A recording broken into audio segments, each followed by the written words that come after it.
For those of you who are watching this channel for the first time somehow, I'm Martin, aka Modest Intentions, aka Tunnel Vision. I am a full-time music producer. I do drum and bass for around 15 years right now. I've done it all. I've released music as a liquid funk artist. I've done main stage drum and bass. I've released Neurofunk drum and bass. So I know a lot of things. I've met over half of big DJs and artists from anywhere around the world. I played with amazing artists and got to know them personally. And I've also had over 40 students by now, and I'm doing music production coaching full-time. So now I want to share my peace of mind and give some knowledge to the community so that you could improve and get better at that thing called producing drum and bass. In this video, I want to talk about mindset. People think that self-belief is not material, but it actually is.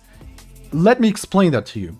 If you're doing something and you're like a deer in the headlights and you don't understand what's happening, let's say you're opening your digital audio workstation, FL Studio, Ableton, Cubase, because you saw somebody use it and you're like, oh, I want to be cool as well. But now you're lost and scared because of all the knobs and you're starting to doubt yourself that you won't be able to make it. What if I don't have the talent? What if my ears are not working, whatever? And then you easily give up, or you try coming back on and off for many years. I still have a lot of students who have been producing music for way over 5 or 10 years even, and they're still not there. And I think the problem here is self-belief, because through self-belief, you stop concentrating on your failures and you start thinking about the next thing. And music is almost like business or any other endeavor. Thinking about that next thing is very important. It's very important not only to have the micromanagement, but also the macro management. You have to be your own manager. And let me explain what I mean right here. So if you're making a business and you have no self-belief, nothing but doubts, there's a very high chance that because of that perception disorder, you're going to do something stupid. You're going to look uncertain, or you're going to look like you have a low self-esteem, and the opportunity will not approach you. Even in the vicinity of a potential business partner, he's probably gonna be kind of not interested in talking to you because you look so like shy and unconfident, and that's not something that, you know, confident businessman wants to see in a potential partner, so they will probably reject working with you. In music, it's kind of like that, because as a musician, making music is just a small part of what it is. It's also building the communications. It's also going out there, meeting real DJs and being outgoing and stuff like that. You're gonna be incapable of building connections. For the first 7 or 8 years since I started producing drum and bass, I was unnecessarily shy. I wasn't outgoing. I was rejecting to communicate with DJs unless they wanted to communicate with me first, and all those little things. But not only does it affect that part, it also affects your production process. Because now your perception is narrowed down to this whatever software you're using. You're not even thinking outside the box anymore. You don't think about the trends. You don't think about what's going on there. You don't think about any of the business side. You think about just making something good enough because your self-esteem is really low. You have no self-belief. You don't believe that one day you will play on a huge festival, which you should. There is no reason why you won't, and literally there is no reason. One of my clients recently opened a festival for the first time with a track that we made together. Let me actually show you a really small clip of that.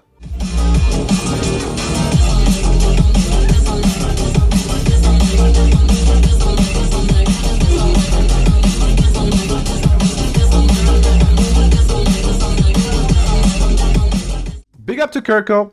Dude, you have a big and bright future ahead of you, and hopefully we'll see you on a main stage in the prime time very soon. And as you can see, the guy had self-belief from the beginning. The guy is also a successful businessman, so he never had 1 ounce of doubt in him. He's always really happy. He's always really happy to learn, and he's very hardworking. Regardless of the fact that he has a lot of business to deal with, he still finds time to make music and takes it really seriously, but at the same time, he is not depressed about it. He's not sad about it. He's really happy. He enjoys the process. This is something that I'm talking to you guys This helps you to build this helps you to build connections, because now you have a great mood, you like the thing that you learn, and you want to share it with some cool artists and ask them what they're doing. Everybody has amazing local drum and bass artists. You can just reach out to them, send them a song or two, ask them to collaborate, ask them to join their studio session to learn from them. It's so easy. And self-belief is very important. But there is one thing that is also equally as important as self-belief. It is to actually make a decision what you want to do. And a lot of the people, they actually don't know exactly what they want to do, and this is why every time I'm making a first call with somebody, a potential client of mine, we're talking to them, I'm asking them, what are your goals? What are your short-term and long-term goals? Let's establish that. Turns out that around 70%, like 7 out of 10 people, have no understanding of what they want. And that is really crazy to me, because you can't do anything in this life without focusing on this thing like properly, from looking at it from different perspectives, thinking about your future, thinking of things ahead. And also there's one more good question. Why do you need a trainer or like a mentor if you don't know what you want? So it's interesting. So perhaps you do know what you want, but you're not telling me, or I don't know. It's really interesting to me. But there's one thing that I want to show you. This is an article that I wrote a long time ago, and it's in Russian language. So I'm not going to go deep into this article, but I will give you some really important things. I will extract some very important things from this article and let you know how to put your mind out there to be a successful and consistent musician.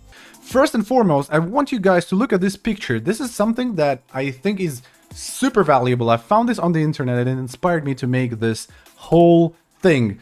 So on the left side, you can see art, and on the right side, you can see science, and music is somewhere in between. Why? Well, because if you go too far left into like pure abstract art, it is impossible to teach you or convince you of anything. It is impossible to review your song or give you advice. You can even get angry at people.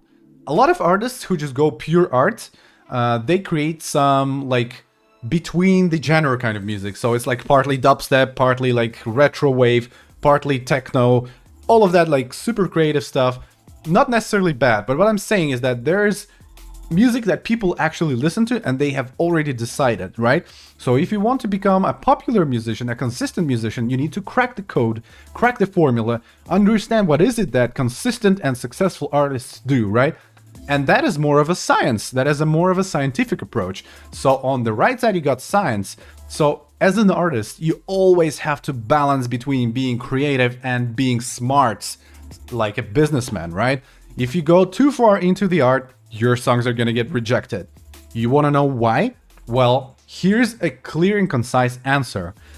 All of the labels are trying to make money. Why? Well, they need salaries, they want to organize more festivals, they want to give more opportunities to their artists. There are numbers of reasons. They want to expand their businesses, but none of that is possible unless they're selling their music. So at some point, every label starts understanding what type of music sells. So let's say they have had 100 tracks released with them, and now they have the statistics and they see the patterns. Okay, so these 5 tracks, which sound kind of similar in this and that way, are consistently getting more streams, bringing more revenue, so we want more artists that do that. And they will try to focus on finding those artists. So this is science or business part of your brain that has to understand that. The reason why people, the label owners, actually go for a very specific type of music is because this type of music sells for them. And it's very hard to explain why, but it's just numbers, and numbers don't lie. That's why you always hear people talk about labels in a way that you don't hear them talk about pure art.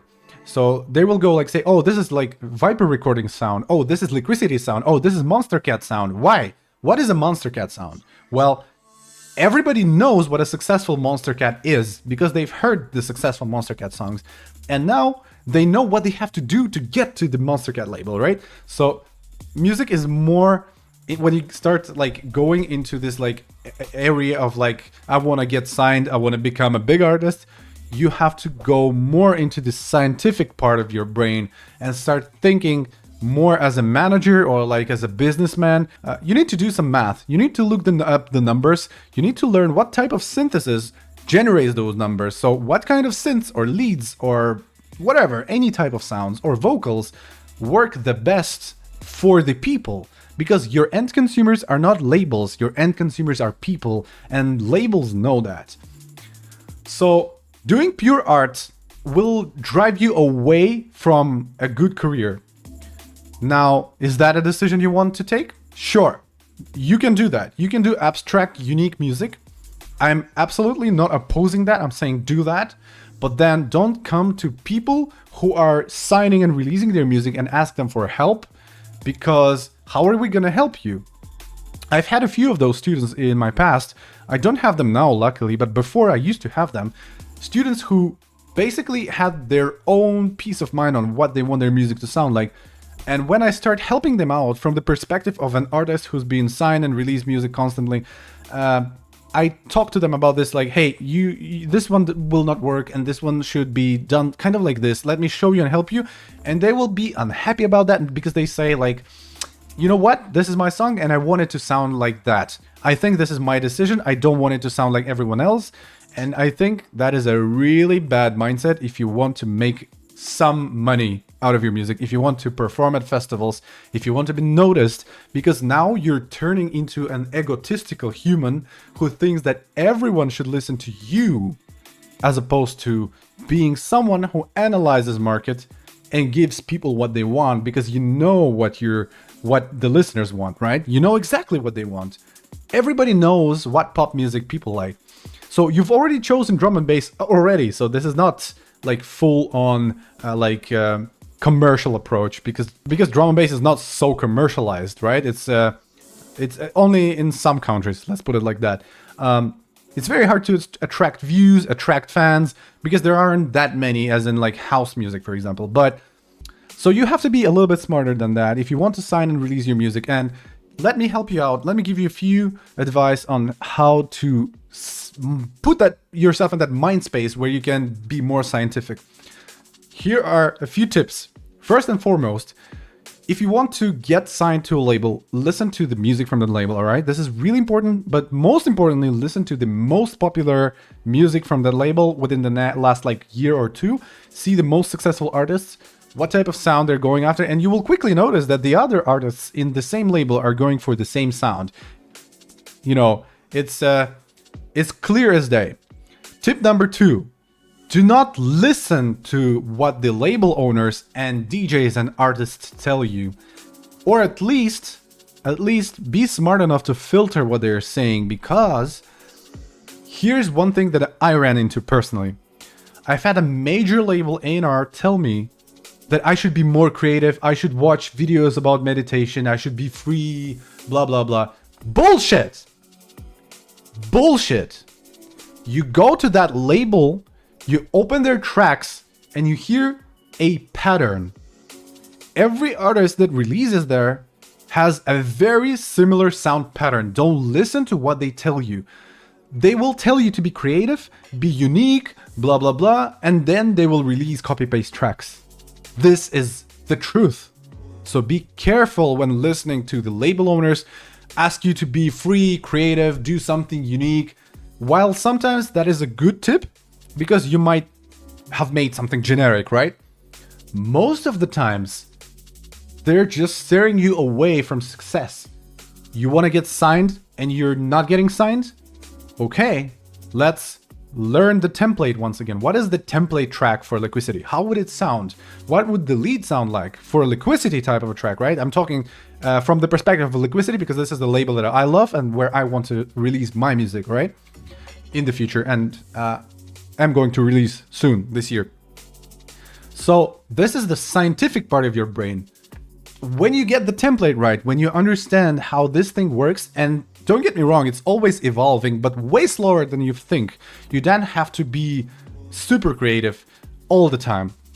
So when you got the template right, when you understand the relativity of the sounds, the types of snares, the types of basses that work, that's where you start going a little bit creative, changing those melodies, going for something different, sounding slightly different. Don't listen to people who tell you to be creative 100%. Don't listen to what the label owners tell you.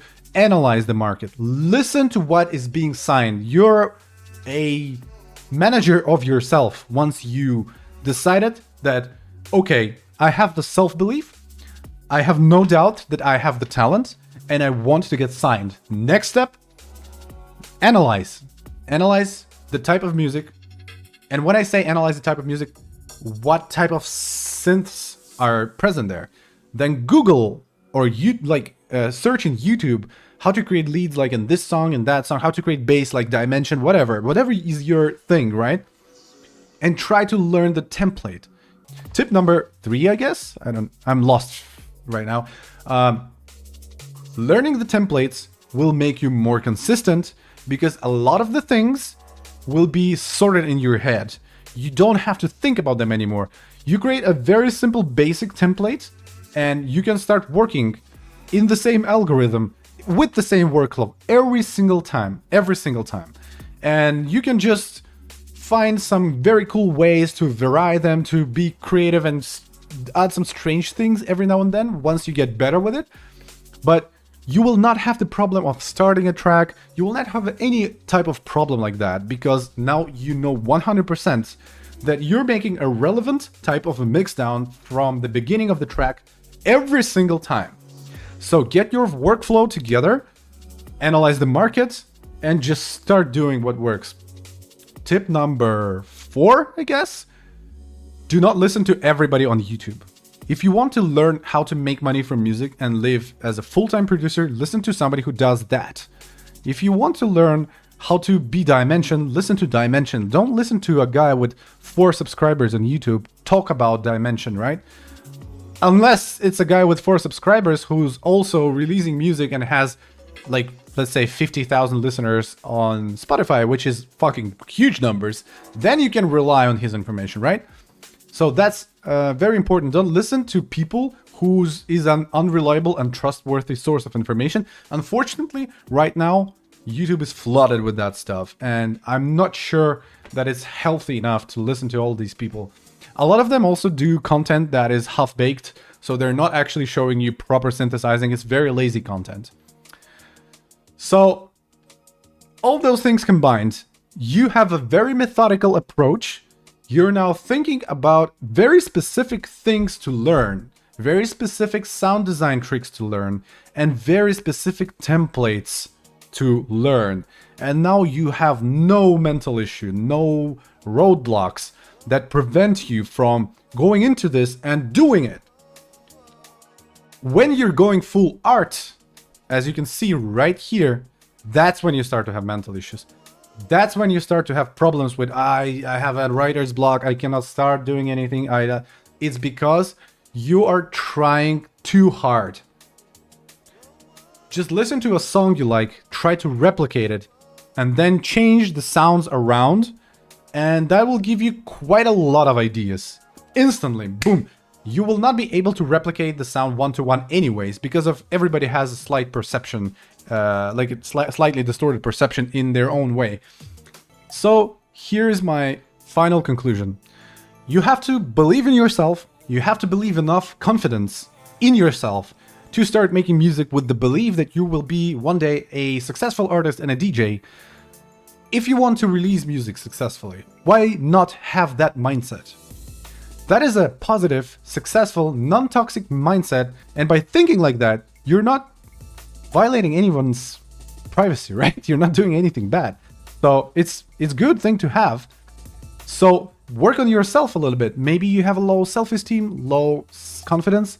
Read a bit of books, do some workouts, change something in your life to be a little bit more confident, a little bit more outgoing, and talk to people more. If you have music as a social thing, very, very social thing, you have to really be around people, understand what they like, understand their influences, and kind of go back home with that and power that into your music. then you have to analyze everything that's going on. You just absolutely have to analyze everything that's going on and try to establish a few templates how to start in your project. You can watch a lot of videos on my channel about this, by the way. Now, once you understand that, you have to understand where you are in terms of like balancing between pure abstract art and a commercial solution. You have to be somewhere in between. Some of your tracks can be more pure art, some of your tracks can be more commercial, but you always have to consider that in your head. You're participating in that game anyway. Why not just bring that to a conscious level and think about that consciously, right? So hopefully this video helps you guys. If you would like me to help you out and teach you how to establish a good template, how to establish a good workflow, how to fix your mix down, reach out to me. My Discord is in the description. I will reply to you as soon as I see your message. Hope you have a wonderful remaining of the day. Thank you for watching this video.